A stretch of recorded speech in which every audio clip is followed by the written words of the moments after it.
Yeah, baby, yeah, baby, yeah, baby, yeah, baby. Yeah, this is the Negro Exciting News Fun Show, and I am your host, TJS. So today, crabs in a motherfucking bucket, baby. Crabs in a motherfucking bucket, man. So I was listening to some videos today, and this, black people talking about this thing. Crabs in the bucket, crabs in the bucket, crabs in the bucket. So I'm listening to this guy, and somebody rings his show. He said, "Yeah, my family I had to move away. I grew up in the hood there. Now I live somewhere else. I stay away from those niggas." And it's the same situation. Yeah. If you're a successful black person, or if you're an ambitious black person, the other black people around you, they just wanna spoil whatever you're trying to do. They don't need to achieve what you're trying to achieve. Yeah.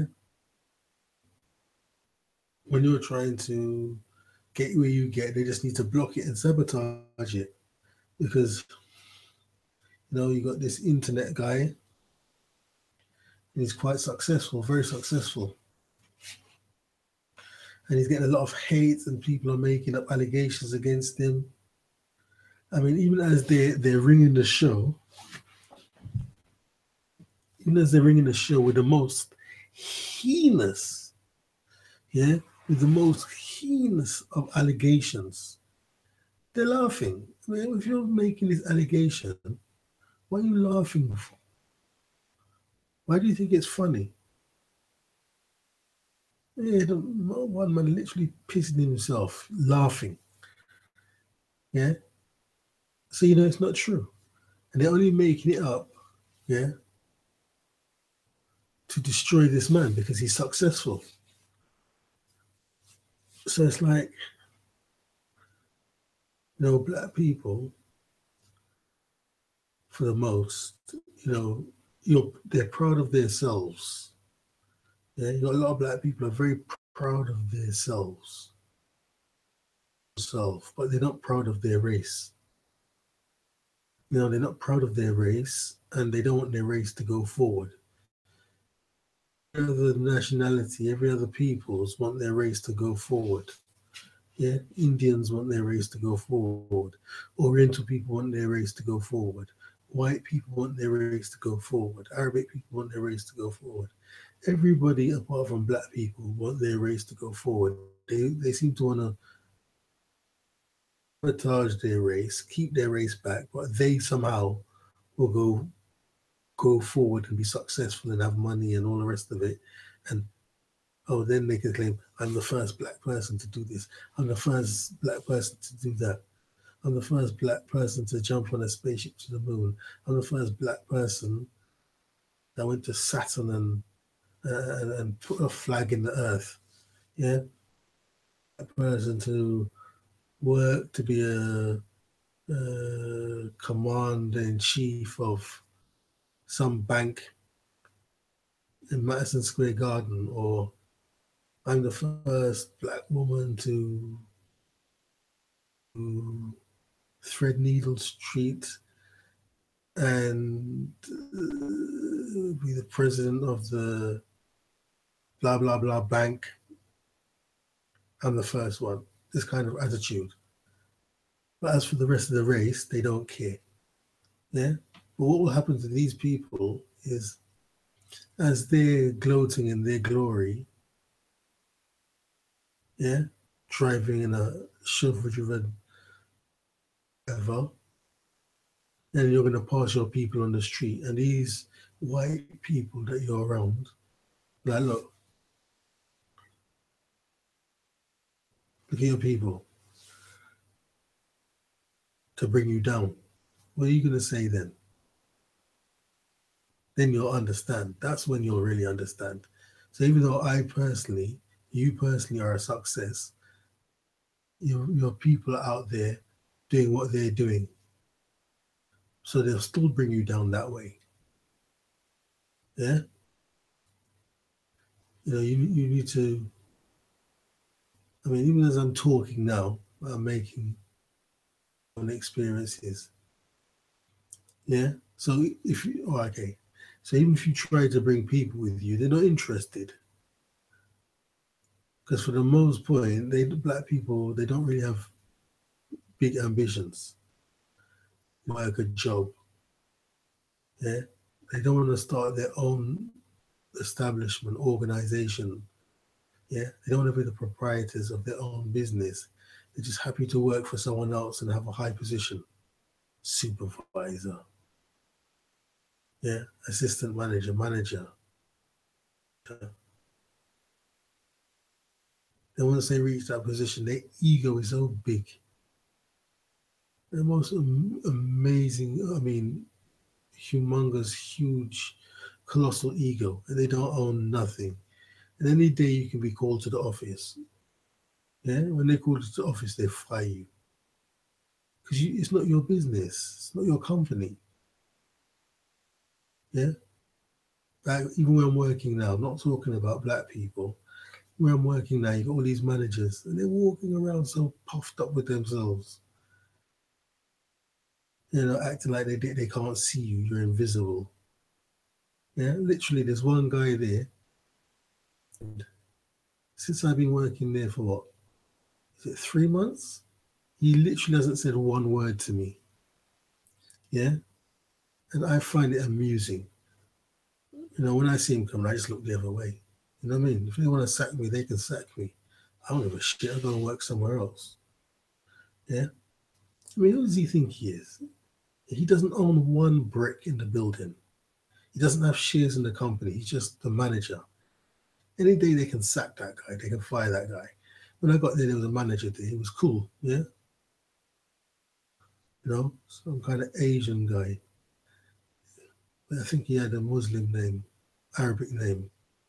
Yeah. So when I went there, there's only two managers that acted normal and friendly.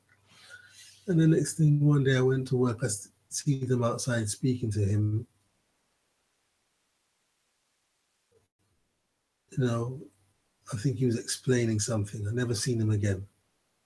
Yeah, he's probably saying why he was fired. Oh, they said I done this. They said I don't want that. They want me back here again. He just disappeared. I haven't seen him. So out of the six managers I see running around on the shop floor, yeah, only two of them behave normally. Hello, shake hands, that kind of thing. So like I said, this dude, he's walking up and down all the time. He's making me fucking laugh. Yeah? I mean, who is this fucking arsehole? You're not British. Yeah, you're not born in Britain. You don't have a British passport. So even like this same Brexit thing now, yeah, even though I don't believe Brexit's gonna happen, but theoretically he could be fucking rounded up and deported back to his country tomorrow. On the building like he's so important. Fucking idiot. When he leaves that fucking that business, he ain't nothing. Nobody don't know him. Nobody don't recognize him. Yeah. So it's just amusing to me. Yeah. So going back to the black people now, crabs in the bucket. You know, so they're walking around this establishment, this business, and they don't own anything there. It's not yours. Yeah? It's not yours. If you're driving a company car, it can be taken back. So why don't black people want to have their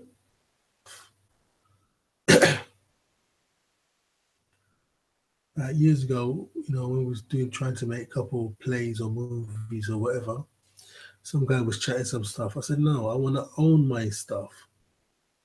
And he kept saying, oh no, we can rent this, we can rent that. I said, no, no, no, I don't want to rent anything. I want to own it. And then some girl interjected.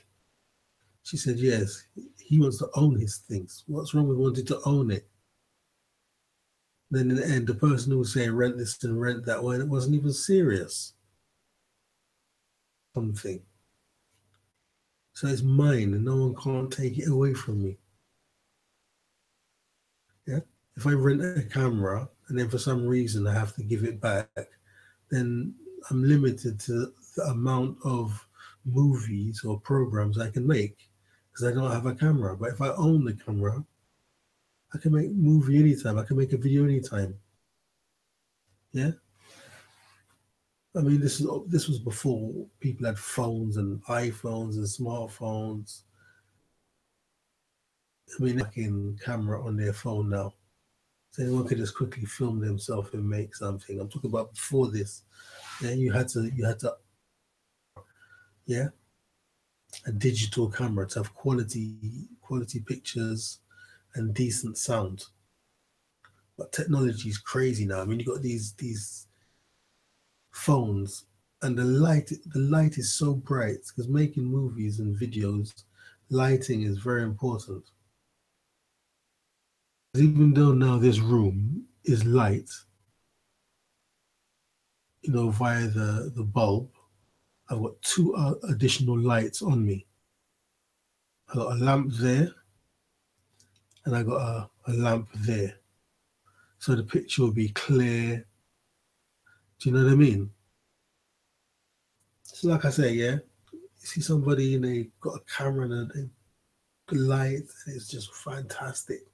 This technology, and they're making all these little movies, and they're uploading it to Instagram and YouTube and Facebook and God, whatever else there is out there now. So, like I'm saying, yeah, they're walking around wanting to be a manager, thinking there's something special. Pull you to the office. Oh, you done this, you done that, or I'm sorry. I suppose a company won't really say sorry because then they're admitting liability and maybe you can take them to court. They'll just fire you, and then you literally be in the street disorientated, not knowing to walk left, not knowing to go right. They pull the rug from under your feet. Remember when it happened to that football manager, Ruud Gullit? Yeah, Ruud Gullit, the Dutch guy who used to play for Chelsea. Then he became the manager. It was said that he was so horrible and arrogant. Players would say hello to him and he would just ignore them. He wouldn't even respond. So one day the manager, Ken Bates, didn't like him and sacked him. But he didn't even tell him, "You're fired." He had to read about it in the newspaper, hear it on the news, he was fired. And that's what happened to you fucking niggas. Yeah? It's not yours.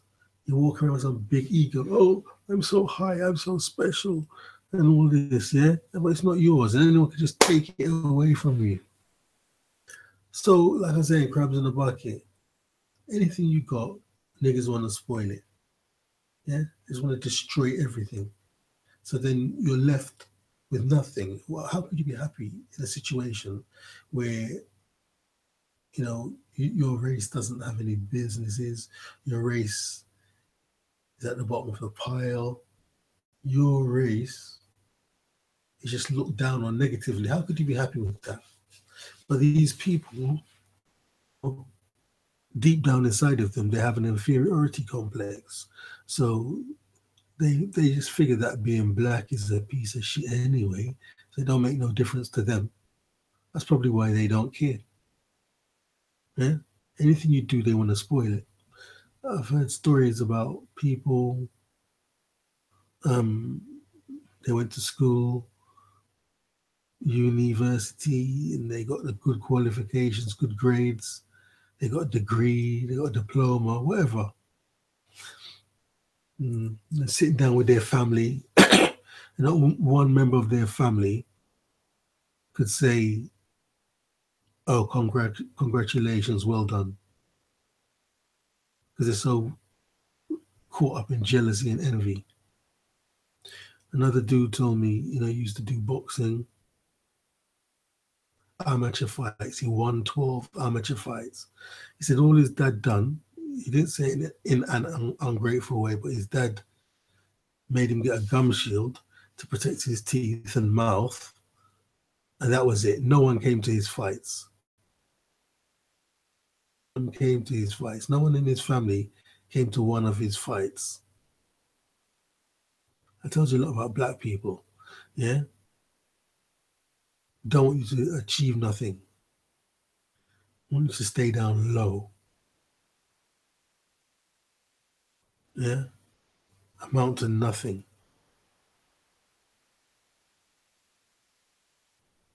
I can't understand it personally. So then you stay away from people. You don't have many friends. You don't have any friends. Even yesterday, no Tuesday, I saw somebody I used to talk to. Saw me, probably did. He's got very sharp eyes. So I was walking to the cash point. I see the fucking motherfucker walking to the next cash point, but it's like that the building's on a corner. So you got a cash point there, yeah. But it's on the same building, but it's slightly around the corner. I think he probably saw me, and he was on his phone. I said, "Look, there's that motherfucker there." I've never seen such a horrible cunt in all my life. He done, he said, "Oh, he's got a house in Africa." Yeah, he kept saying, "Oh, come there." Yeah, and number one, I don't trust him. Number two, I got other things to do with my money, invest my money. I'm not just going there just to watch how he's living. And because basically, he was importing cars from the UK and taking them to Africa. And the personality he is, he just, it's all about himself. Like he could have 10 cars in Africa, and if you see you eating a currant bun, he'll box the bun out of your hand and step on it. That's the kind of dirty bastard he is. So what he done, he was telling his friend to come to Africa. So his friend went to Africa with him, yeah, staying in his house or whatever. And then when he came back, he tried to charge his friend £500 for staying in his home. And they fell out about it big time. Fucking cunt he is. And also, when people come to this country, they might not have a bank account, and all wages are paid in the bank account. So his friend must have said to him, "You can get the money paid in your account." He said, "Yes, brother. Yes, brother." Yeah. And when the nigga got paid, he wouldn't give him the money.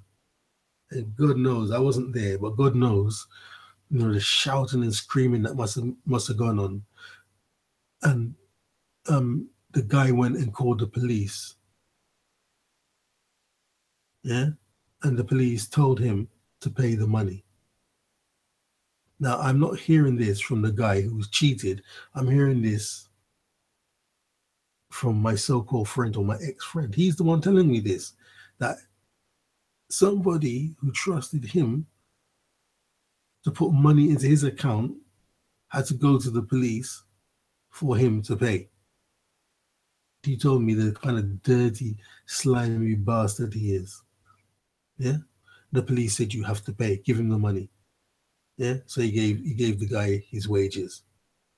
Can you believe it?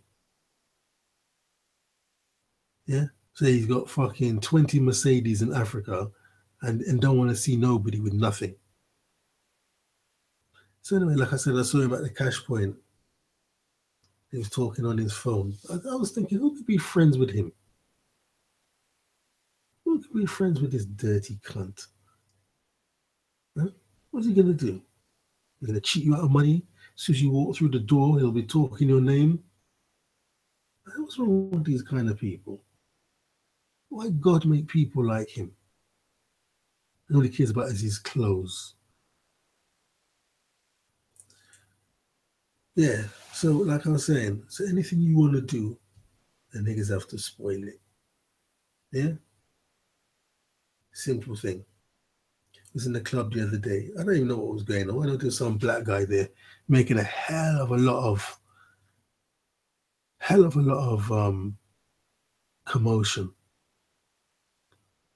Yeah. It looked like a fight was gonna break out. So I said to one guy, I said, "Who's that guy there?" I said, "Oh, he was a footballer." Yeah, he was a footballer. Yeah, he used to play for Arsenal. I watch TV, so I don't even know who the fuck he is. but he was in the VIP, and I think it cost it cost £200 to go into the VIP area, drinking up champagne, drinking up liquor. But to be honest, for me, it's good to see black people with money.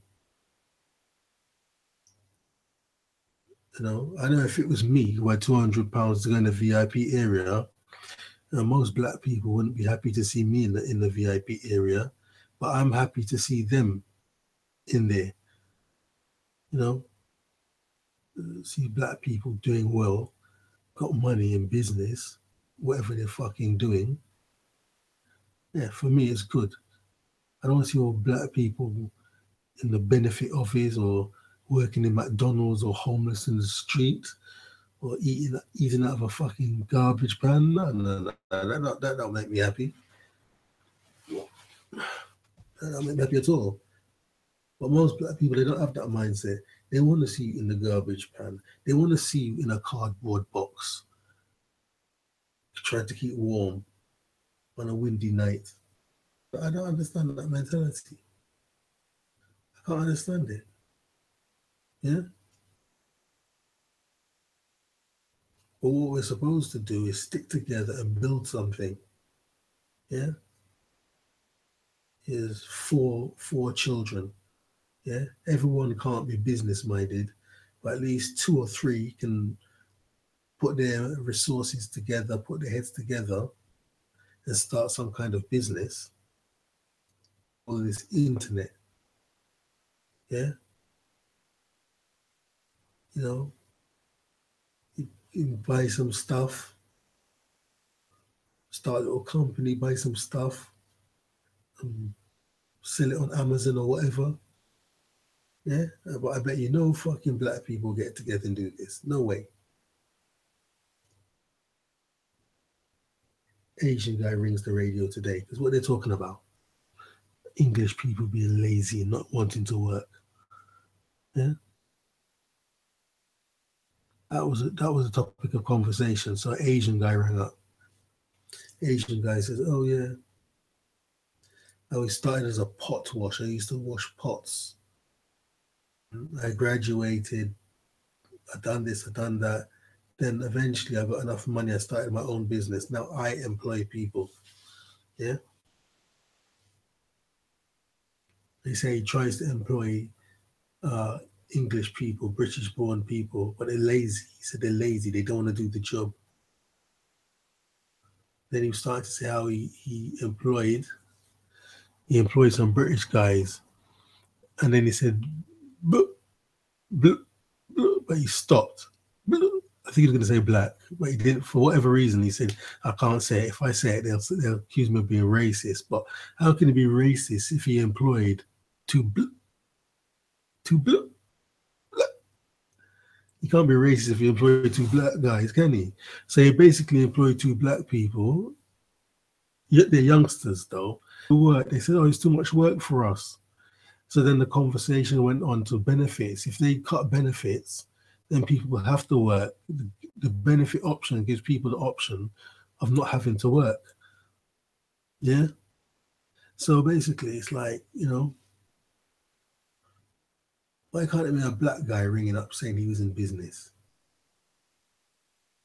Yeah, I've got a company and nobody wants to work. Yeah, you'll never see never. Of course, there must be black people out there with businesses, but I don't know them. Ring the radio. Yeah, but there are black businesses, but we need more. So yeah, it's everything you do, they want to spoil it, and we have to get out of this mentality. Even simple thing, you're in a club and they're causing all kinds of hella problem. I think, well, if this club closes down, where are you gonna go? But they will say, oh, we'll find somewhere else to go. You can't keep finding somewhere else to go, can you? Yeah, because even the club I go to now, they want to close it down because there's always problem there, and then after they spill out into the street and they're congregating. Do you know what I mean? Just go the fuck home. nigga. Yeah, go home. I mean, mostly it's peaceful. They're just talking. Yeah, but sometimes it gets real silly. Anyway, DJS, and I'm out. So put any comments or questions below.